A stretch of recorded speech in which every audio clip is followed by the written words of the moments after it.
Okay? So right now we're talking mostly, and today what we're going to talk about is mostly viruses and bacteria and what's called bacteriophages. Okay? Now, in all of my teaching and Dr. Jowdy's teaching, we really work at speaking clearly. So you'll understand this next slide that I have. Got to start. This thing will actually go. There we go. I saw this, and I'm sorry, I'm still a guy. I'm still a boy. As my daughters would tell you, Dad, you're such a boy. I just cracked up when I read this.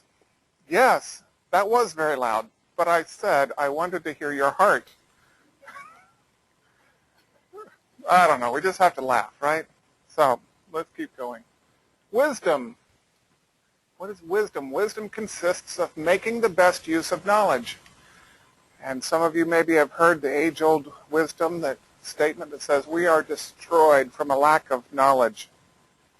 So what we're going to do is empower you today with knowledge. Now, much of what we think we understand in medicine, where everyone is having to reassess, and the things that you absolutely think is true, you're going to be surprised how much of it really is not true. And so as doctors, we really have to work at that to say, okay, if this isn't true that I thought was true and everyone in the world has generated lots of research on, how am I supposed to change as a doctor? What am I supposed to do to help my patient? Okay? So we're going to go through. There's a lot of slides I'm going to run through. And this isn't like the end-all dissertation on this topic. I hope you get the heart behind it, so you just start questioning the idea that the bugs are what's creating disease all the time. Sometimes, yes, like when it was wartime and the leg got blown off and you got dirt in the stump, and yes, but I'm talking about these weird infections that come on in just normal day life, okay? So let's keep going here. It says here, are bacteria the cause of disease? Now let's think about this. There are 150 trillion cells, debatably, in the average human body. Now at 6'7", there's probably like 200 trillion in my body. Now well-hydrated body is up to 80% water. So you're primarily water, but everything else. Okay, now let's look at this. If from my chest down, let's say that was roughly 80%, that's water. So there's very little of me left, isn't there? Now, think of this. 90% of the cells in the human body are microbes. Now, think about that. You're 80% water, 75 to 80% water, but 90% of everything you think is you is actually microbes. This is actually from research reported by Your Body as a Planet by, I'm not even going to attempt to pronounce this last name. You can read it there. And those of you on the web can read this on this slide there in 2007. Now, I've heard this put several different ways. Now, this is a percentage, 90% of the cells. I've heard it said that there were 20 times more of them in the way of microbes than there are cells in your body. Just another way of saying that same concept. Okay, if the presence of potentially pathogenic bacteria and viruses is called infection, then you can see now we're a walking, talking infection. Pretty amazing, isn't it? That most of what we think is us is actually them. The Centers for Disease Control in Atlanta that regulate infectious diseases on the planet say that 92% of Americans would test positive to having the antibodies to at least 6 different types of herpes viruses. Now, I'm sorry, but 92% of Americans don't have herpes symptoms. They don't have outbreaks all the time. It's not like until there's a cure, there's Biologixx. Okay, there's all these viruses. Epstein-Barr is a herpes strain virus. Things like that. So why aren't we all sick? if 92% of us would have the antibodies, meaning our body has seen it before, and according to medicine, you can't kill a virus. It's not alive anyway. That's why they always say there's no cure for these viral things. You can train your body maybe to handle it without being diseased, but you can't get rid of it. So if you have the antibodies, you generally have the virus. Okay? 100% of the people, everyone in this room, everyone listening on the internet, 100% of people, if you keep looking with throat swabs and stuff like this and send it into the lab, 100% of the people have strep in their throat, streptococcus bacteria. Okay? This is the same strep that some of you in the audience here today that are moms would know that the MDs would say, you must treat your child with antibiotics, otherwise what? It will kill your child. You have to kill these strep bacteria because it may go to their heart and kill them. Now this sounded really good and really logical because some children that had strep, it went to their heart and it killed them. Therefore, strep can kill your child. Does that make sense? But we're always describing a diseased population and how a dysfunctional population might respond in the worst case scenario. Now, a lot of the moms in the world would tell you this same strep bacteria that they were treating with antibiotics, the doctor never went back to see if they got it all. Now think about Lyme disease. Man, they're constantly testing you to see if they got it all, right? Oh my gosh, we got to keep you on this because we can still find the antibodies. Okay, or we can still find the DNA in a PCR test, which is a DNA test for Lyme.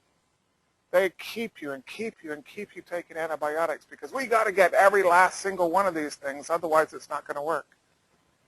Okay, so I'm really going to, this Microbial Soup seminar is to help shake loose the germ theory, if you will. Because it really, you're going to see today that the presence of bacteria does not indicate disease. The presence of bacteria is just a component of the body. I'm sorry, it's just an actual presence of bacteria, but disease is a breakdown of the body. Now, in cancer, it's really interesting because with this kind of research, 50% of cancer patients are dying from secondary infections, and it's like the bacteria are made out to be the bad guys. Isn't that amazing? Half of everyone, what was it I heard the other day? It's 1 in 3 women that get cancer and 1 in 2 men now in their lifetime, some form of cancer. And the percentage of patients that die, half of them are not dying from their cancer. That's pretty bad, isn't it? Okay, let's think about cancer treatment. What does it do to the immune system? Up or down? Somebody yell it out. Down. Everybody yelled it out. Good job. So, is it the cancer killing people, or is it the treatment itself, and is it the condition of the body, and might it be the bacteria? And this is what's really happening here. We keep going on this paragraph. The reality is that the microbial challenges seen in cancer are actually now recognized to be the cleanup crew to assist in the eliminating of abnormal cells. Literally, the bad guys are the good guys. Now imagine these abnormal cells that we talk about as being cancer. If you're going to get rid of them, that the bacteria are actually helping you get rid of them much of the time. Now, some of the time, it's actually the immune system being destroyed, and the bacteria has a lot of work to do, so it does overpopulate. Okay?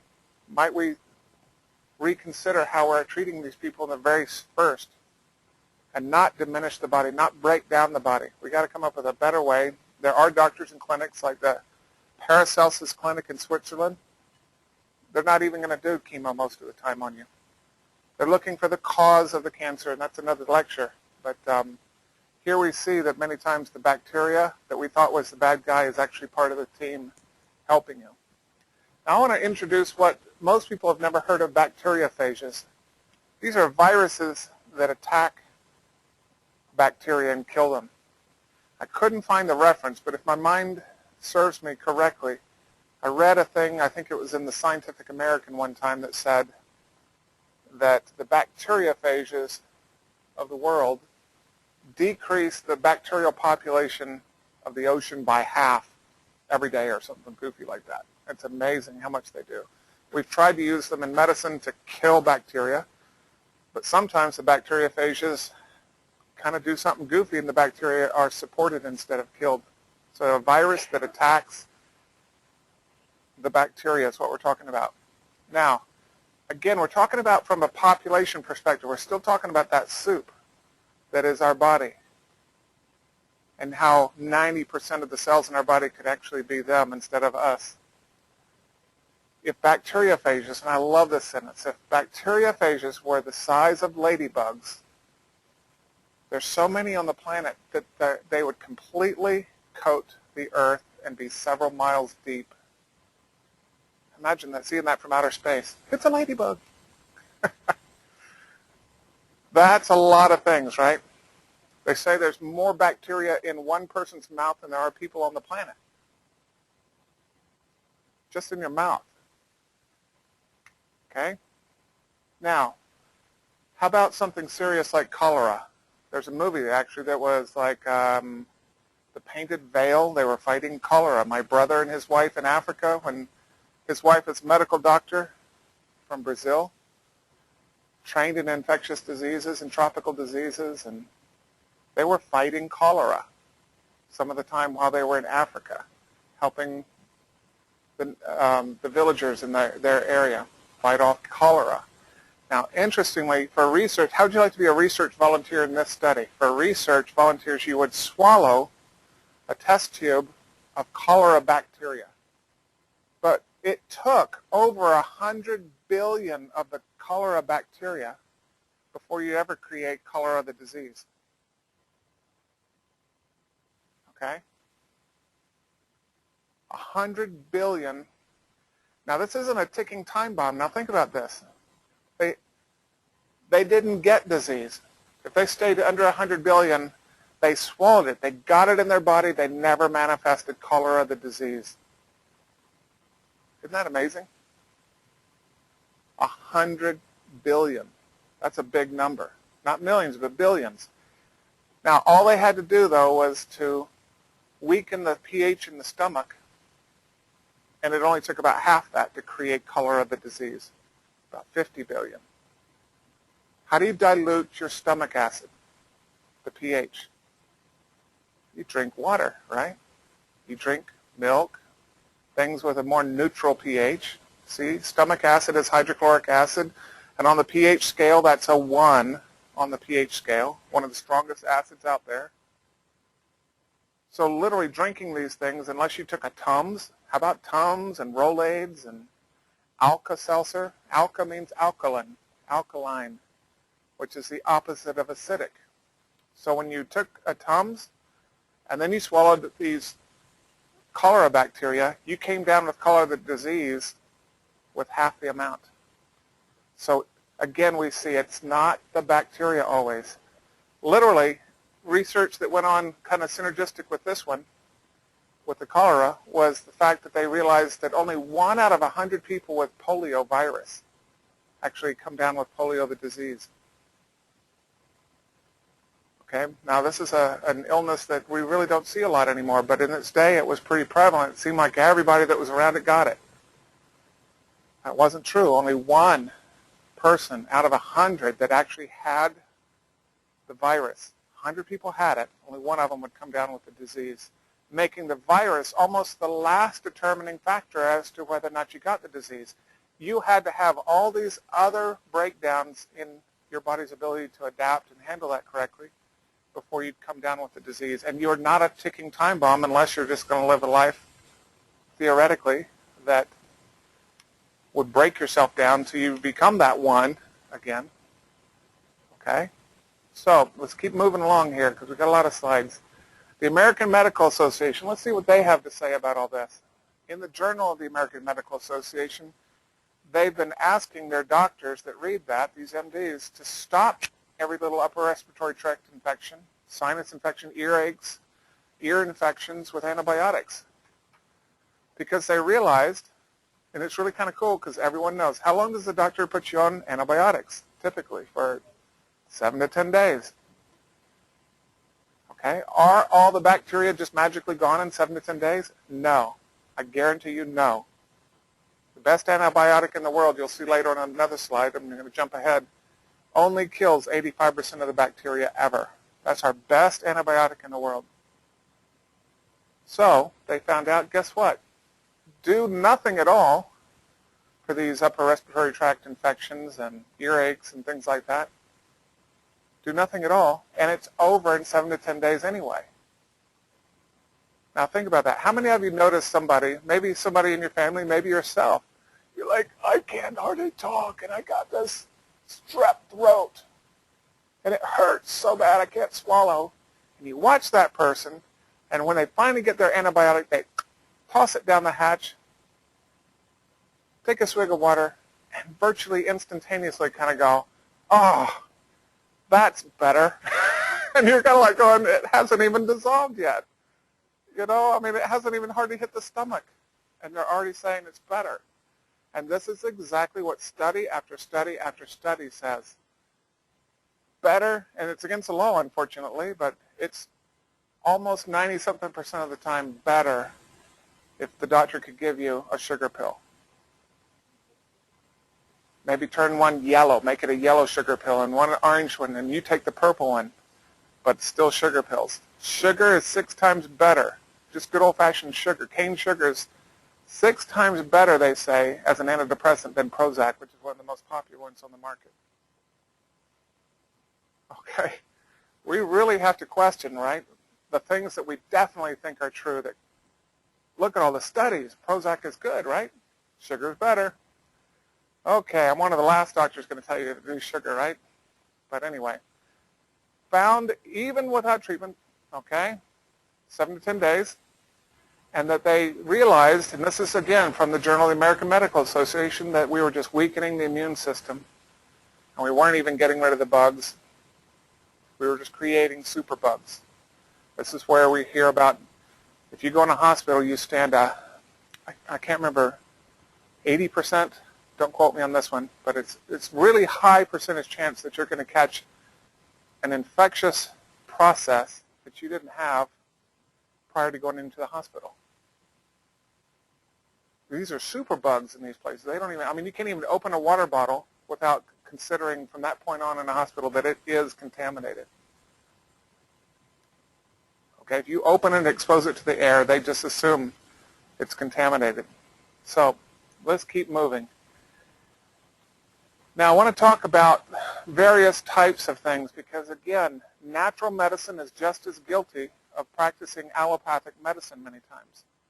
We see this with things like rife machines, rife frequencies that are being used, herbal medicine, colloidal silvers, mild silver protein, whatever you want to call it. They're all aiming at doing one thing, killing the bugs. This kills the bugs. Okay? Now, think about this. This is that slide I was referring to, that only 85% of the bacteria are ever killed by any bacteria, by any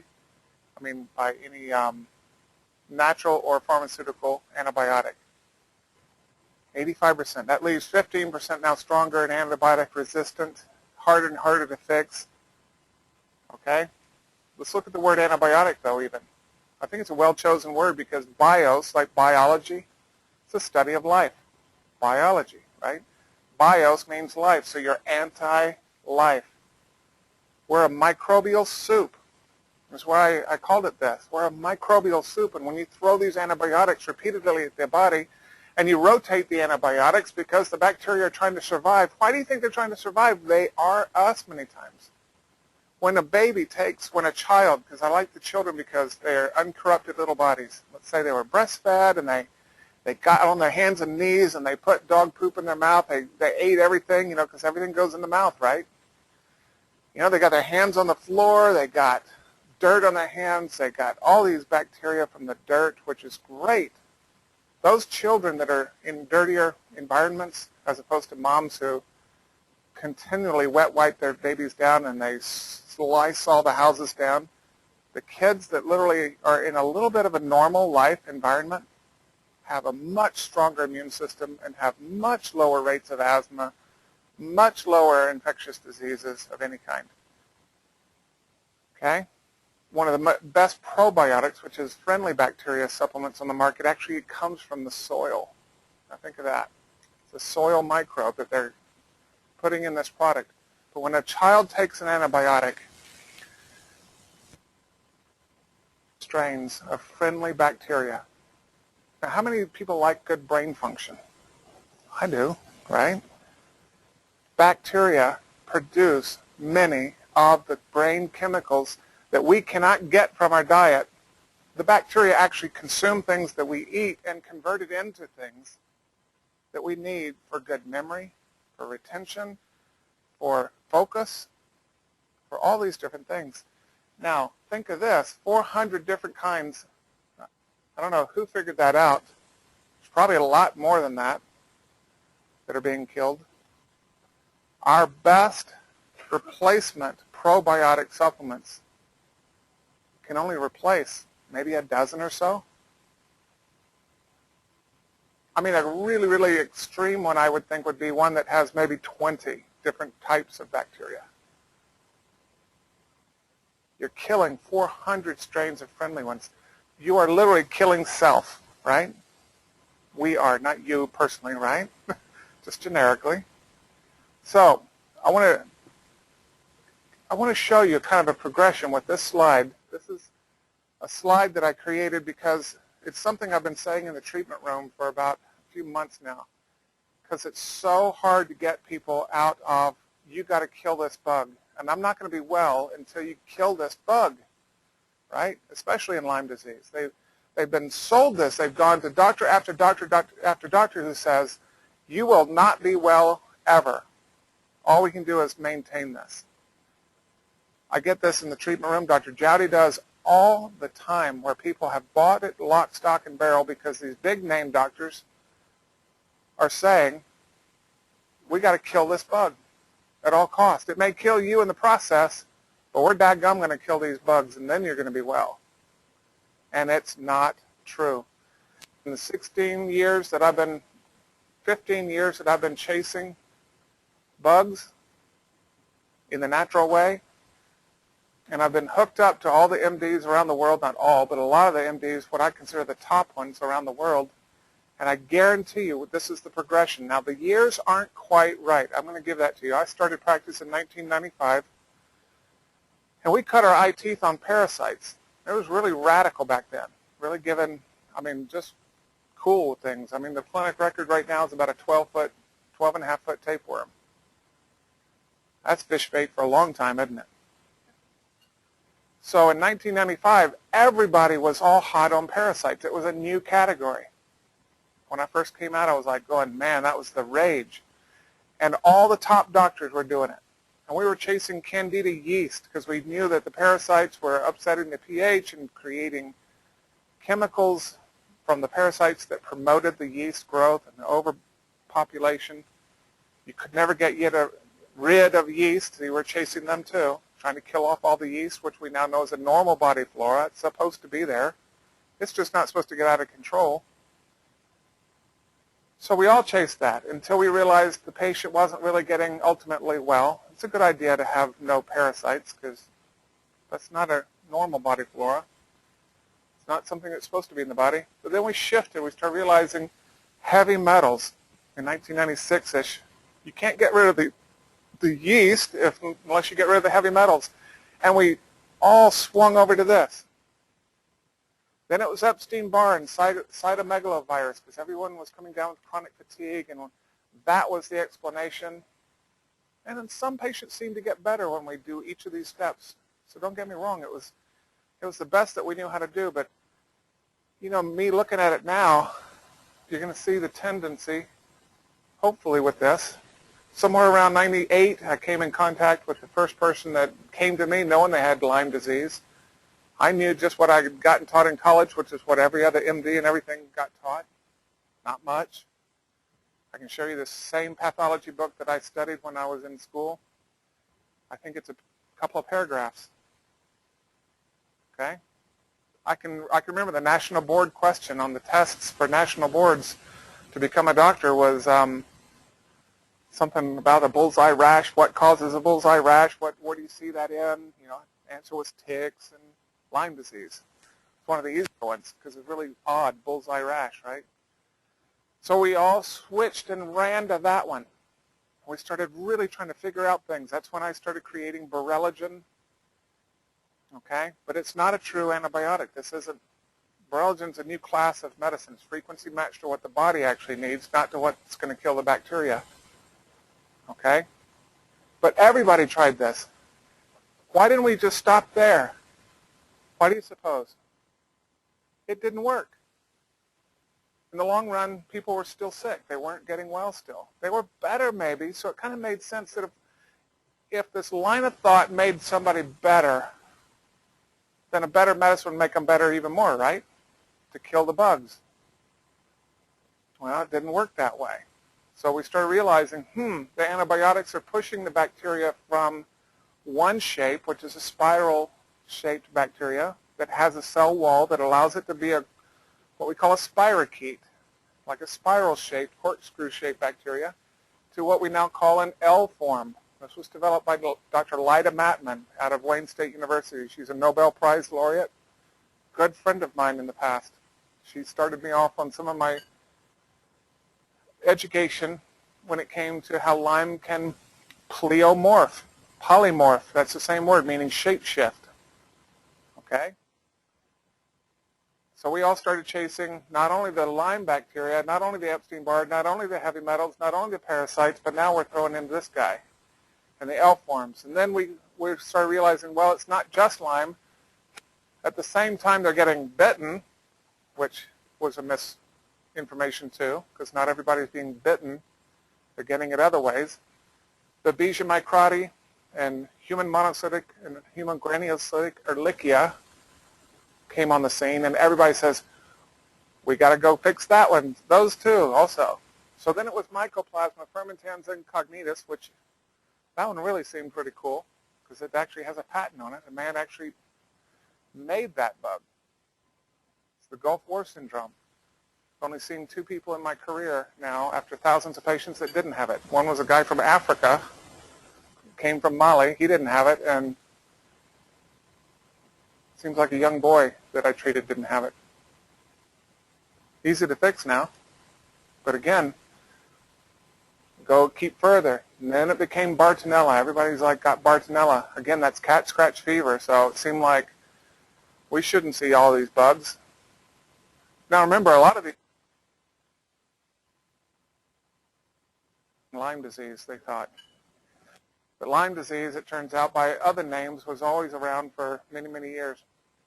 Then it became the human herpes virus 6. See how tedious this is?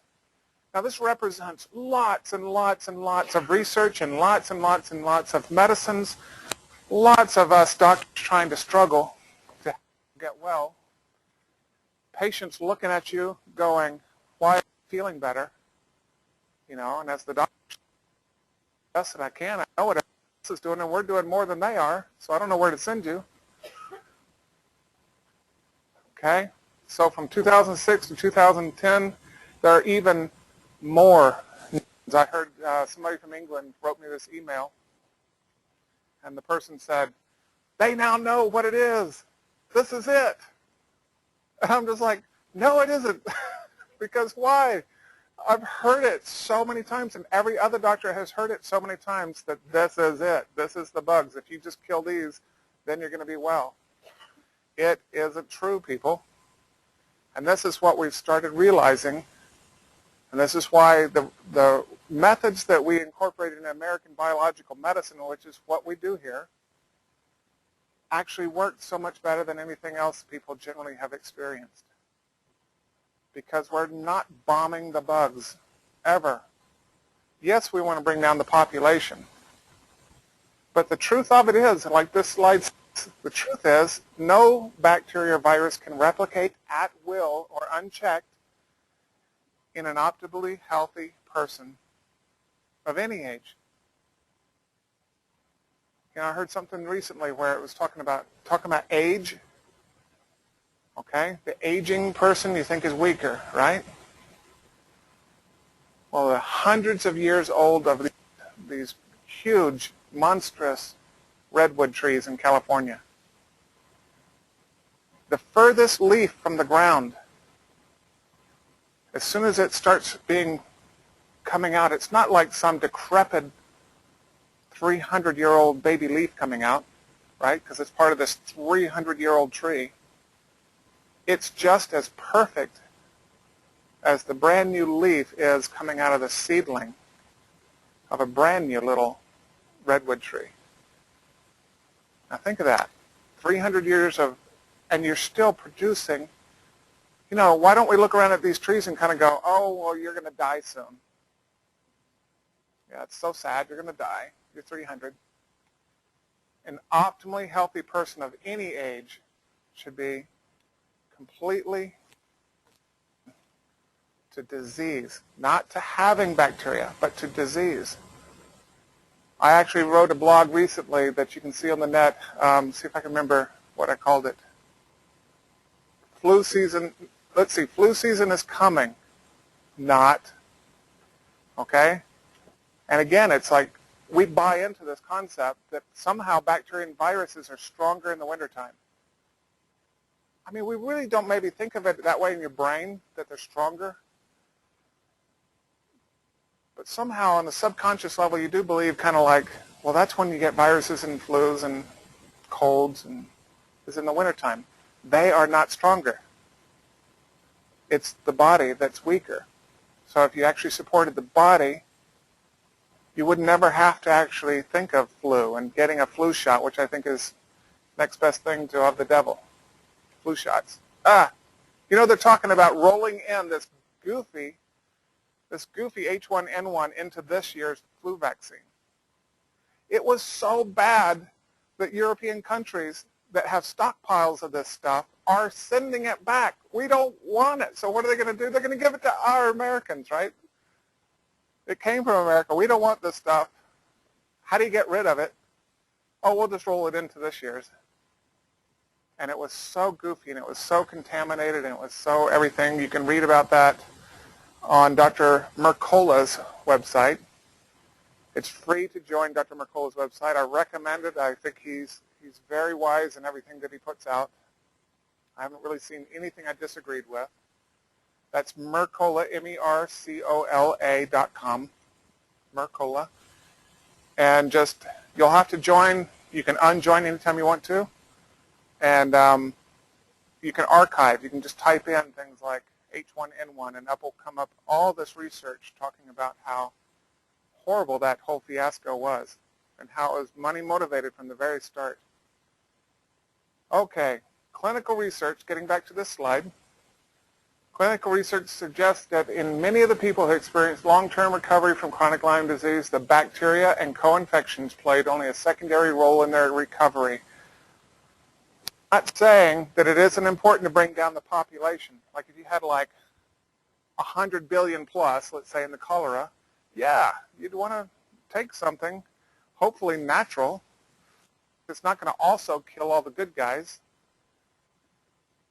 to bring down the population. But what ultimately you'd want to fix is something else that was enabling that to turn into a disease. Just getting bitten by a tick, just having him put Lyme bacteria in you does not mean you're going to come down with Lyme disease. Ever. You're not a ticking time bomb any more than the rest of us are. If I went to a rock concert and I screamed my lungs out and I sang along with the people and I smoked a cigarette when I normally don't and irritated the membranes in my throat, and let's say that I got emotionally all upset about something later and I was crying and I was like, yeah, my throat condition would change, and the strep that were always there come in and they try to fix it, or they opportunistically start overpopulating again. But you see, it wasn't the bacteria. It was you living out of balance. It is out of balance, right, when you drink a keg of beer and you smoke a cigarette or a cigar when you normally don't, and you yell and scream to the point that your throat is damaged, that's what changed. So it's the same concept with Lyme disease. More doctors now are actually saying, who doesn't have Lyme bacteria in their body now? It's faster growing now by a lot. I can't remember the exact statistic right off the top of my head. Way faster growing than HIV even. Think about that. And yet you hardly, well, we're starting to hear more and more about Lyme disease. And it's kind of unfortunate because most doctors are going to react to the bacteria, right? They're never going to look for what went wrong that allowed that patient's body to malfunction and not be able to keep it in. 90% of the cells in your body are them, not us. So we can't keep throwing these atomic bombs called antibiotics down the hatch and expect ourselves to live. It's anti-life completely. Now think about this. If bacteria, I'm going to jump away from this first sentence to the middle one. If bacteria are not the ultimate cause, then they too are a symptom. Does that make sense? If they're not the actual cause, then they're a symptom. The overpopulation of it and the disease that results is a symptom too. It's not the cause. This is why, and it should make sense to everybody, that after years and years and years of bombing it with antibiotics, it doesn't go away. Within 20 minutes of taking an antibiotic, the bacteria can mutate around it. It's been proven. Not just Lyme bacteria, but strep and staph. So switching from an oral form to an IV form of antibiotics doesn't matter. It's not a matter of getting it there. It's a matter that the bacteria have already learned how to get around it within the first 20 minutes, and they're going to spend years sometimes pounding away on your body with doxycycline and rocephin, which, by the way, rocephin has thimerosal in it. Anybody remember that? That's that one where it was really such a hue and cry about this because they were putting thimerosal in vaccinations. Thimerosal is a mercury. Mercury is 1,000 times more toxic than lead. Everyone's heard of lead poisoning. Imagine mercury that you're injecting straight into the bloodstream in higher quantities than you're supposed to get all year. And these people are getting rocephin daily or weekly sometimes for a year, and think your nervous system isn't going to freak out, and think that because the nervous system is freaking out, it's going to enable more of these microbes to just kick up and overpopulate. It's really terrible what's going on. So if the bacteria are not the cause, they're the symptom. 88% of every medicine in use by their own admission is treating only the symptoms. And I think the number is actually probably low. Okay? But they say 88% of every medicine is treating the symptom. So let's go back to colloidal silver. And I'm not opposed to colloidal silver necessarily in a certain situation. Okay? I'm not even anti-antibiotics. If you get your legs shot off in a wartime situation, if you're in a car accident and your skin has been compromised to the degree that you have a huge gaping wound saying, jump on me, get into this wound and you're going to have gangrene and sepsis and all kinds of stuff, yes, take the antibiotic. Take the colloidal silver if that even works better. Take the natural antibiotics. Do the right treatments. But in these situations that we're talking about of chronic illness and infection like Lyme disease, they're not the cause. They're never going to go away. Okay? True healing cannot occur if at every turn we're blocking what the body is attempting to achieve. Saying the same thing over and over, aren't I? But just different ways. The body, the body, the body. We treat the body. I'm going to end with this. Nope, I'm not going to quite end. But you're going to see I'm going to end with a similar statement to that I really came up with just only recently that I really, really like. But here I want to start, because I don't want to skip this one. It's wordy, wordy, wordy. But hopefully those of you on the internet and those of you here maybe can go back on the internet and look at this and really contemplate what it really means. Because this is our stand on whatever infection somebody's coming in with. This is what American biological medicine is all about. It must be understood that Optimum Health is the point at which the body, mind, and spirit can adapt instantly and correctly to any changes in their internal and external environment. Loss of this adaptability arises prior to the occurrence of what is known as Lyme disease. Now, I'm focusing on Lyme here because, again, that's what most people come here with.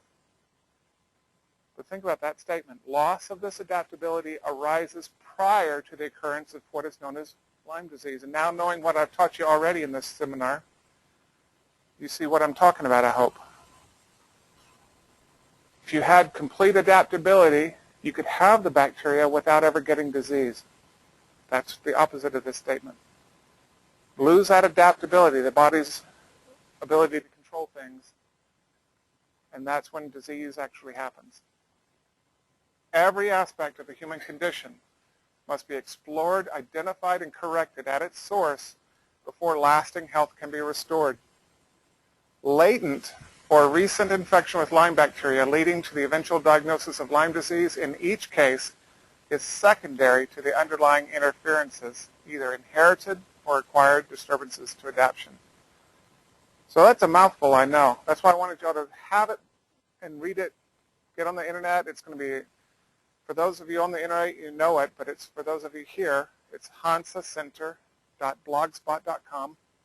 That's H-A-N-S-A, center.blogspot.com. Because I want you to really, really memorize this, because this has taken my whole career to create this whole concept. And it's why we enjoy a lot more success than many clinics out there that I know of.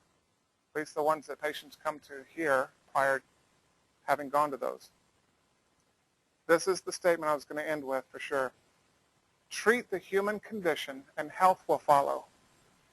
Treat the bugs and more bugs will follow. This is absolutely a true statement.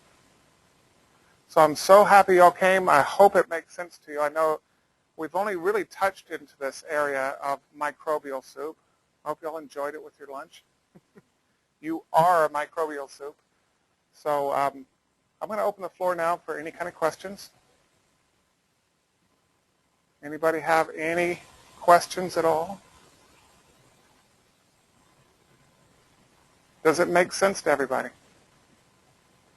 Kind of cool, huh? Now, again, I want to remind everybody, we're talking about where the body broke down somewhere. We're not saying we're anti in ER kind of medicine using pharmaceuticals and things like that. Yes, we're talking about things that are just like you woke up one day and you're so chronically fatigued, your muscles are all locked up, your joints are aching and swollen, your headache, you have hormonal issues. Okay? I'm also talking about that person who says, I was fine before I got bitten by this bug. I mean, it's totally logical to them. And I hope those on the internet are still on the internet listening to this, because I wanted to really say this.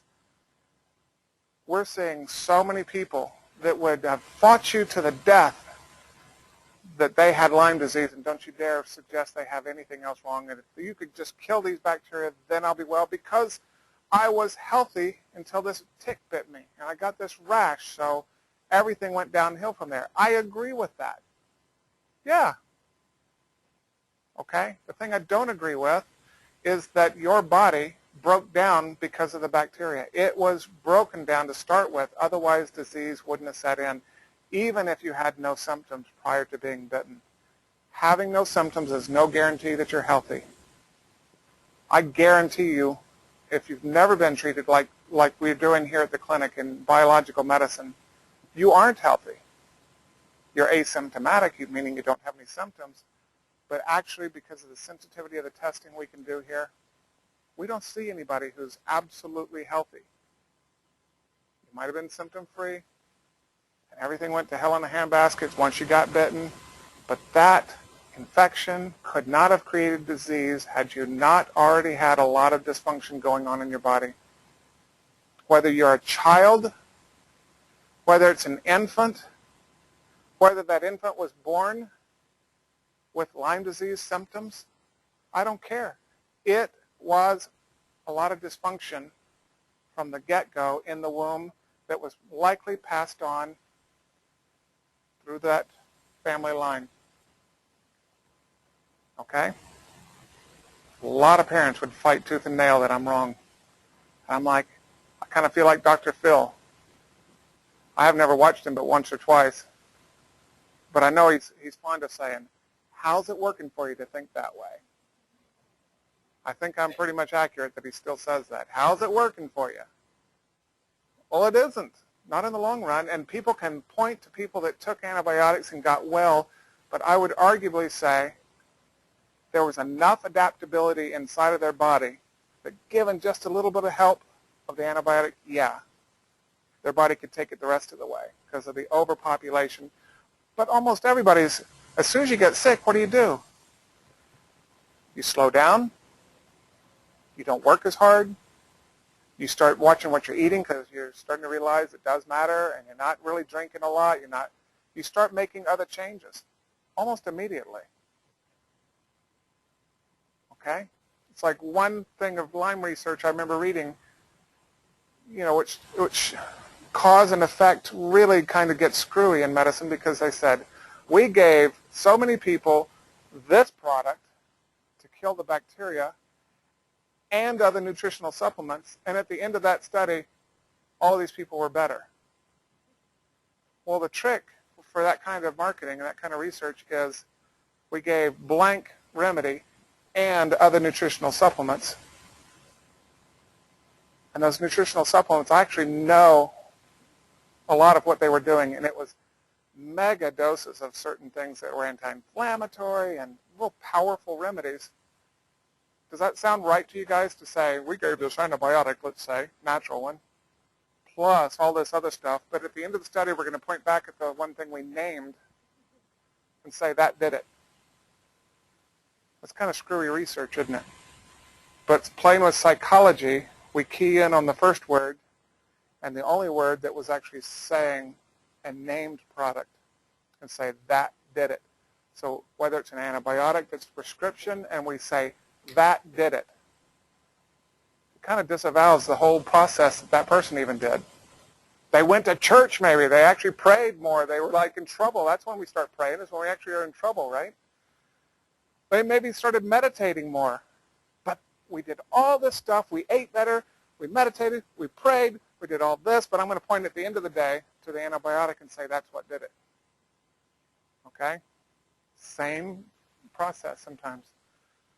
Okay, I really am done because I really got to get to treating patients. So I'm so glad y'all came, and hope y'all have a good day.